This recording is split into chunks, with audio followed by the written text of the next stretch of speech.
Welcome to Christian Financial Perspectives, where you're invited to gain insight, wisdom, and knowledge about how Christians integrate their faith, life, and finances with a biblical worldview. Here's your Christian Financial Advisors host, Bob Barber, and his co-host, Shawn Peters.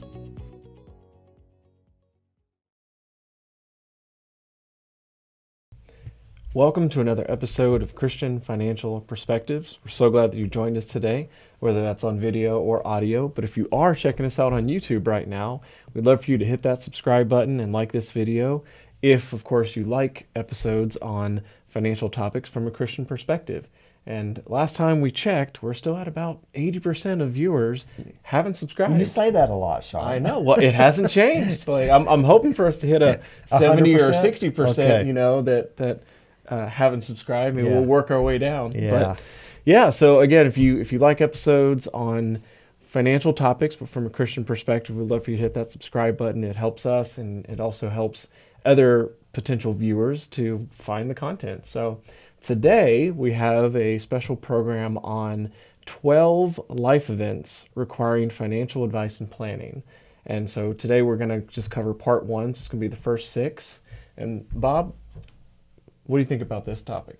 Well, Shawn, what made me come up with this topic is there's so many different types of life events that happen throughout our lives that many people don't realize that the first thing they need to do when they're looking at this life event that's going to occur is to call an experienced financial advisor for advice and planning.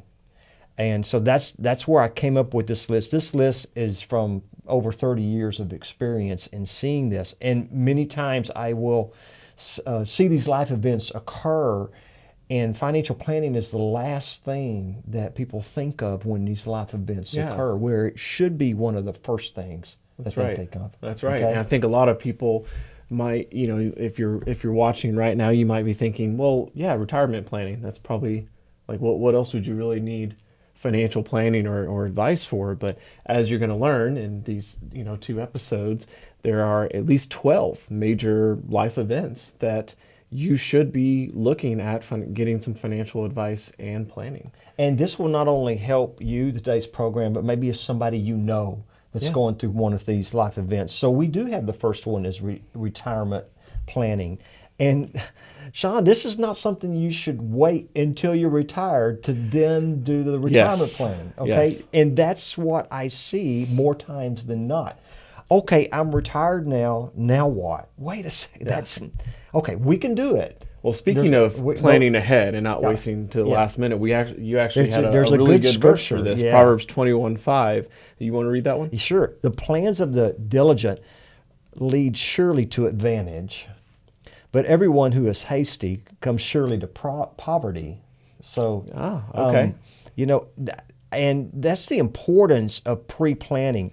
So with retirement, this is something that you need to start as early as in your mid-20s. You need to start thinking about retirement planning. Well, the sooner you start, the better off you're going to be, simply because you have more time on your side for the wonderful compounding interest. What do we call that? The eighth wonder of the modern world. Exactly. That's what they say. It was Benjamin Franklin who said that. Yeah. Okay. So start as soon as possible, but at the very least, like if you're in your 30s, you definitely need, if you haven't started already, you definitely need to get going. And how much should you save? And that all depends on how much you want to retire on. That's right. So this is something I see more times than not, though. Now we're retired, and our budget is $80,000 a year, and we've got $400,000 in retirement. Not going to happen. You can't take 20% a year out of your $400,000. So you need to assess this before you ever do retire. That's right. Is that going to work? You got to look at your age. You got to look at life expectancy. I will sit down with someone and ask them, how old did your parents live to? It's genetics. A lot of this is genetics. I'm finding more and more. They're still alive at 90. So we need to plan for 90 or 95. And if you've got a bunch of relatives and grandparents and other people who lived to age 100, well, go to your family graveyard. You'll see it. Yeah, you should probably plan for 100 then. I went to my family graveyard. I've been on both my mom's and my dad's side, and man, we live a long time. We go to 85 or 90. Just that can't was get back, rid of you, right, Bob? Y'all just keep on going. my family goes back in Texas to 1830, and we've got these. We go back to our grave sites called Hornsby's Bend in Austin, and you'll see these graves from 1850, 1860. It's amazing, and you'll see their age. And they lived up there even back then when the life especially back then. Yeah, that was a long, long time. So, and how is your pension and all that going to come into play? Okay, so that's the first life event. The second life event. Go ahead. You see it listed there. Death in the family. Oh, yeah. So something with this is, how will the life insurance proceeds be handled? Restructuring family finances. I mean, there's a lot to think about when there's a death in the family. And you notice one thing I have here under my point, Shawn, is that the amount that you're getting for life insurance should be kept highly confidential. Mm-hmm. Okay, I'm sorry to say this, but family members, if they know, and I've seen this happen, it's a sad thing too, where I remember one of our ladies that lost her husband in their younger years, and there was an over $1 million life insurance policy. And she told a few of her family members, and they start coming out of the woodwork about how they need money. Mm-hmm.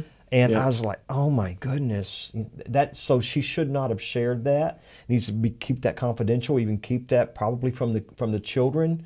And then let's look at the income that's going to need to be replaced in the absence of possibly the breadwinner, if that was the breadwinner that passed away. Yeah. Okay. Now one thing that you could use as a positive though is making sure your spouse knows how much life insurance you have, because that's a good incentive for you to not argue with your spouse and keep that good relationship. You don't want it to be tempting or anything. Yeah. And enough life insurance. More times than not, we see somebody thinks, well, my $250,000 is adequate for what I need, or my $500,000 policy, and the breadwinner's making $100,000 a year. Yeah. You need a lot more coverage than that. So we got so many of these to cover. Let's go into the third one. So the third one is divorce, whether it's before a divorce occurs, like maybe you're in the proceedings for that, as well as after the divorce has finalized.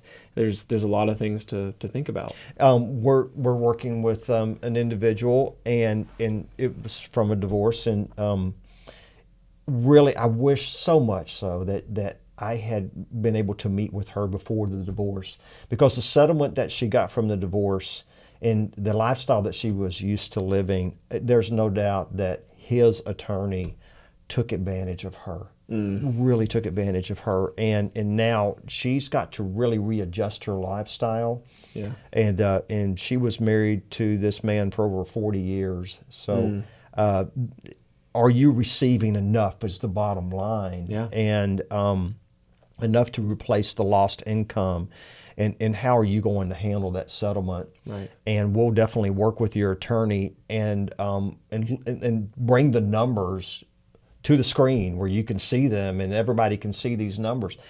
That this is not going to work out. Yeah. There needs to be more here, or maybe it's too much in some cases as well. So, but more times than not, I kind of end up helping the ladies with this more so than the men. It's just like the retirement or the death in the family that you might think, oh, this is a lot of money, but the reality is that if there's a certain amount of income you're needing per year, well, how many years potentially are you needing that income? Because that drastically changes that lump sum amount. Yeah, so it does.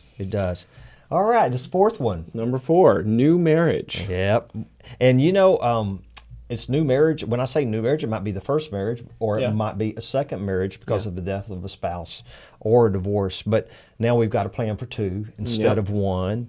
The question, is it the second marriage? There's a lot of issues in a second marriage, especially if both have children from the first marriage, and how that's going to be structured, because there's always that, if Rachel were to pass away and I were to get remarried and we both had children, I want to make sure that the assets that when Rachel and I were both married, that those assets would go to my children, not to the children of the person I would marry. If and vice versa. And vice versa, exactly. Yeah, if you were newly married because your spouse passed away, and your new spouse also had children from. That's what I meant. Yeah, exactly. It's like, well, then they kind of the same thing. It's like if they have assets, right? Yeah. So that can be structured through an estate planning attorney, and we know how to advise you to help you with that.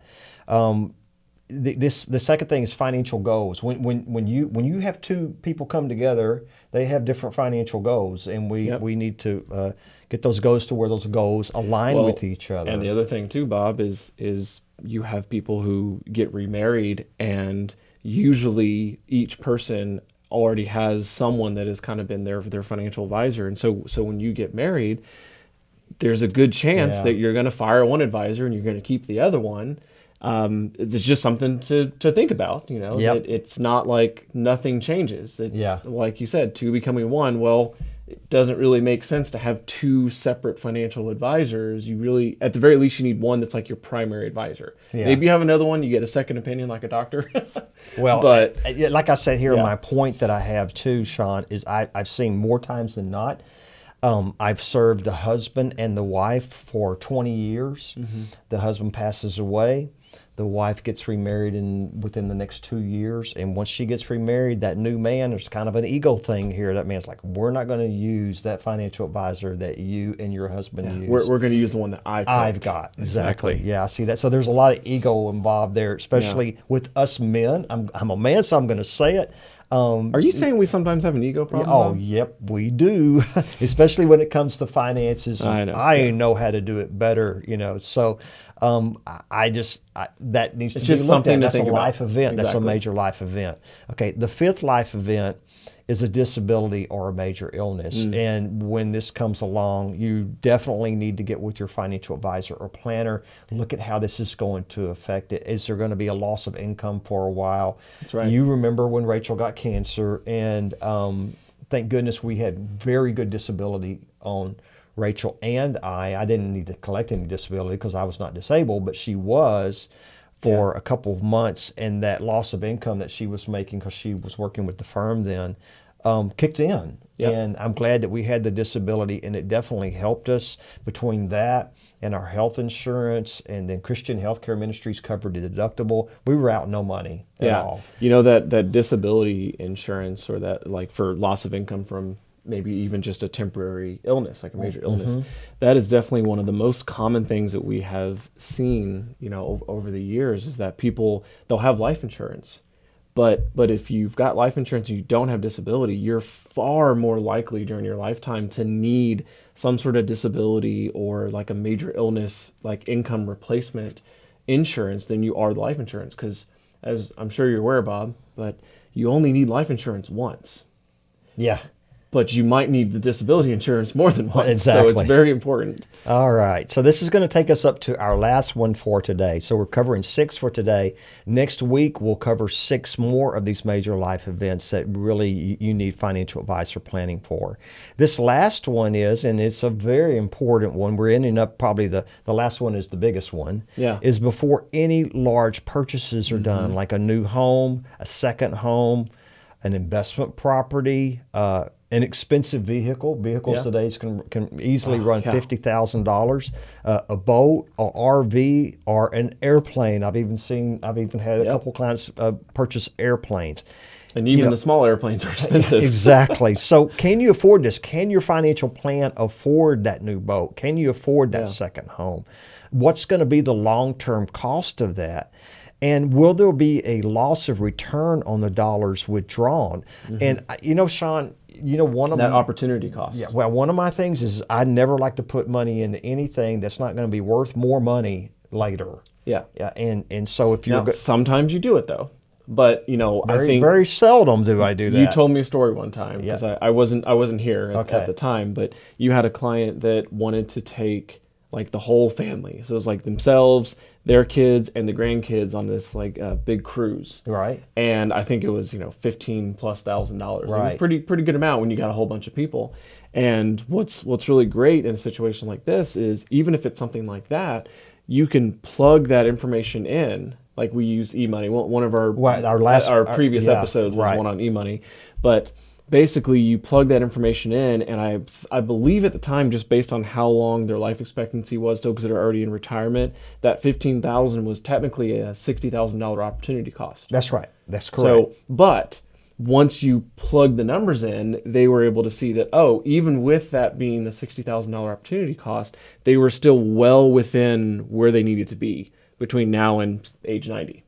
So this is one of those things where even if it isn't something that is going to be worth more later, at least knowing, hey, is this going to throw us off on our projections and on our targets and our goals? So I would say go back and listen to that podcast we did, what was it, about 4 or 5 weeks ago, on interactive financial planning, and that points to that.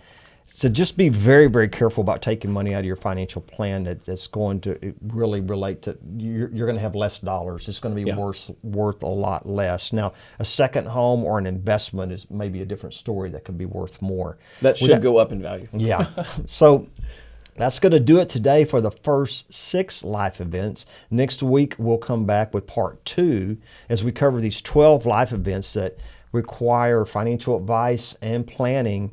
If you know anyone that's about to go through one of these life events that we mentioned today, retirement, death in the family, well, we don't know that, but if they or if it just happened. If it just happened, divorce, new marriage, disability, or major purchase, feel free to give us a call, have them give us a call, or they can text our number at 830-609-6986, or visit our website at christianfinancialadvisors.com. Any last thoughts, Shawn? No, I think that about does it. Okay. God bless, and thank you again as always for joining us. Bye-bye. Thank you so much for watching. If you enjoyed that video, be sure to like and comment and subscribe to our channel so you can get future updates. You can also follow us on social media, handle shown on screen. In the meantime, check out one of these other videos.